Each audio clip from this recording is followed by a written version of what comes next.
और योग नगरी। हाँ।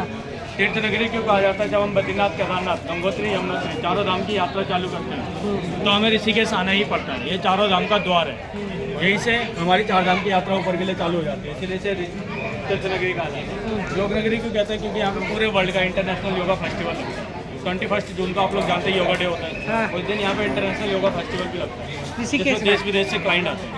ठीक है, इसीलिए से योग नगरी कहा जाता है। दूसरा, सामने से आप लोग आए वो अलग जिला है, उसके 2 किलोमीटर पीछे चले जाओगे वो अलग जिला है। अभी हमने झूले से क्रॉस करो या बोट से क्रॉस करो, क्रॉस करने के बाद ये तीसरा जिला लग गया, पौड़ी गढ़वाल जिला।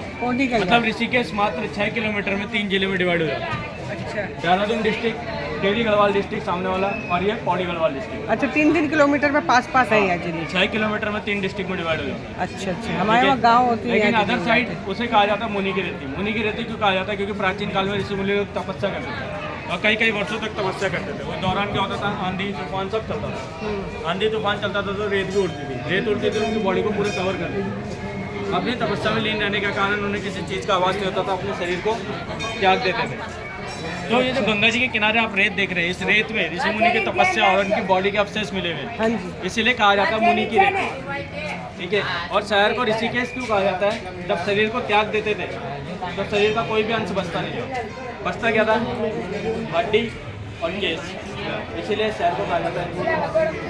ठीक है, सामने जो झूला है राम झूला, लेकिन इसका ओरिजिनल नेम है शिवानंद झूला। स्वामी शिवानंद जी ने 1985 में इस ब्रिज के लिए 50 लाख रुपये डोनेट किया था, 50 लाख रुपये, और 52 लाख रुपये पास हुआ था UP government, Uttar Pradesh government. तो ये ब्रिज बना टोटल 1 करोड़ 2 लाख रुपये की लागत। लेकिन इसका नाम जब शिवानंद झूला था तो राम झूला क्यों पड़ा?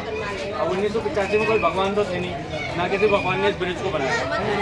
ठीक है, ये सिर्फ आने जाने का मार्ग है, लेकिन इसका नाम राम झूला क्यों पड़ा? देखिए, प्राचीन काल में बच्चों का नाम कैसे रखते थे? किसी का नाम राम, किसी का नाम महेश, किसी का नाम विष्णु, क्योंकि उनके द्वारा भगवान का नाम निकलता था और रास्ता जुड़ जाता। इसीलिए स्वामी शिवानंद जी ने कहा, आप लोग मेरे नाम को फेमस क्या करें? यहाँ पे टूरिस्ट आते, यात्री आते हैं, उनके मुंह से भगवान का नाम निकल सके। इसीलिए चारों भाई यहाँ पे किसी जमाने में तपस्या के लिए आए थे, राम, लक्ष्मण, भरत, शत्रुघ्न। तो बड़े भाई के नाम पे झूले का नाम कन्वर्ट करो ताकि यात्रियों के मुंह से भगवान का नाम निकल सके और रास्ता जुड़े, इसलिए इसका नाम राम झूला करते हैं।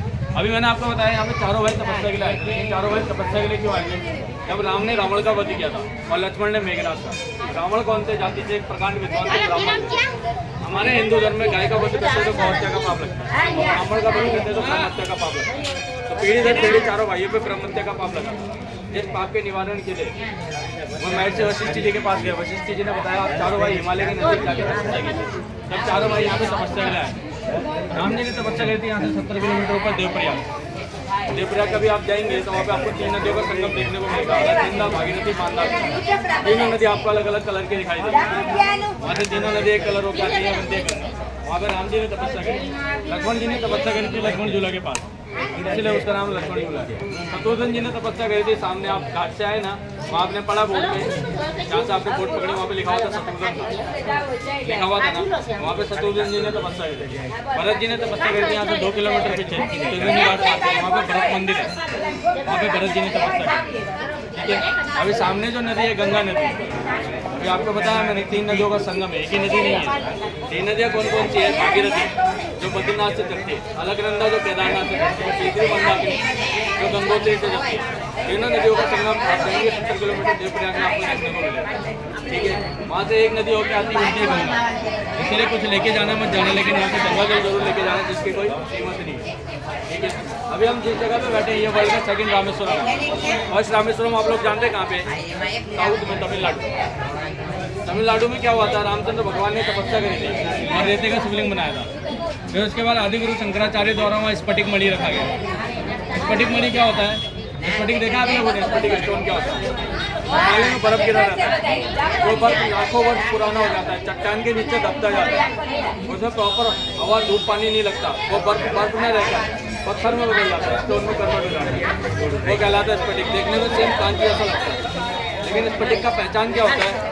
स्फटिक को छुएगा तो ठंडा लगेगा, और 2 स्फटिक आपस में रगड़ोगे तो आग निकलता है, फायर होता है।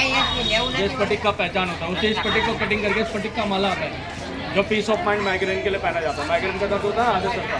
दूसरा आता है लक्ष्मी यंत्र। आपने देखा होगा बहुत लोग कार पे कांच का लक्ष्मी यंत्र बना के रखते हैं, लगा के रखते हैं। बहुत लोग घर में कांच का, वो कांच का नहीं होता, वो स्फटिक पत्थर का होता है। ठीक है, वो क्या होता है, घर में किसी भी प्रकार का दोष है, वास्तु दोष, ग्रह दोष, भूमि दोष, नेगेटिव एनर्जी जितनी भी है, उसको पॉजिटिव नेगेटिव एनर्जी को रिमूव करके पॉजिटिव एनर्जी घर पे लाता है। उसमें क्या है, वो लेडीज रखती है। लेडीज क्या करते हैं, उसे गंगा जल से धोती है। गंगा जल से धोने के बाद नीचे स्वास्तिक बनाती है कुमकुम से, लाल कपड़े के ऊपर रख के मंदिर में रख देती है शुक्रवार के दिन। ठीक है, वो अपना काम करना चालू करता है। ये नेगेटिव रिफ्लेक्शन को खत्म करता है। ये तो रामेश्वरम का है, फर्स्ट रामेश्वरम। लेकिन सेकंड रामेश्वरम, यहाँ पे सेकंड रामेश्वरम क्या है, यहाँ पे 5 पांडव जी आए थे, आपने सुना भी होगा, पढ़ा भी होगा, उन्होंने वानप्रस्थ की यात्रा की थी। वानप्रस्थ आश्रम यहाँ से 1.5 किलोमीटर पीछे, उन्होंने उधर विश्राम किया था, जलाभिषेक किया। जलाभिषेक करने के दौरान जो नेचुरली गंगा से शालिग्राम का शिवलिंग निकला, शालिग्राम मणि, वो इस मंदिर के अंदर स्थापित किया और यहाँ से केदारनाथ के लिए प्रस्थान किया। केदारनाथ की कारण देखो, उन्होंने कौरवों का वध किया था। कौरव कौन थे, उनके भाई थे, उनके कुल थे, उनके कुल हत्या का पाप लगा था। जिस पाप के निवारण के लिए वो भगवान शंकर से मिलने के लिए केदारनाथ जा रहे थे, भगवान शंकर ने उन्हें दर्शन देने से मना कर दिया था। भगवान शंकर ने फिर क्या करा, हालांकि पांडव केदारनाथ तक पहुँच चुके थे, एक काले भैंसे का रूप धारण किया, नंदी का, और उनके मार्ग में आगे खड़े हो गए। भीम में यथाशक्ति होने के कारण उस काले भैंसे से भी लड़ पड़े और उसके 2 पार्ट कर दिए। पीछे का पार्ट गिरा नेपाल पशुपतिनाथ मंदिर, आगे का पार्ट इधर केदारनाथ मंदिर में धसा दिया, जमीन में धसा दिया। जब जमीन में धसा दिया तो उसके भैंस का पेट का पार्ट होता है ना, वो खाली ऊपर रह गया। वही केदारनाथ मंदिर में शिवलिंग, तिकोने का शिवलिंग। उसके बाद जब भगवान शंकर ने लास्ट में दर्शन दिया तो भीम ने कहा, है प्रभु, मैं आपको पहचान नहीं पाया, मैंने आपको कष्ट दिया, क्षति दी, नुकसान दिया, लेकिन आने वाले समय में जब भी आप पे कष्ट होगा तो मैं आपका अंगरक्षक बन के खड़ा रहूँगा।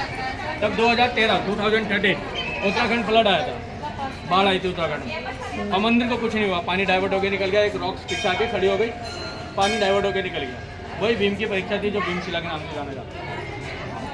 ठीक है, आप लोग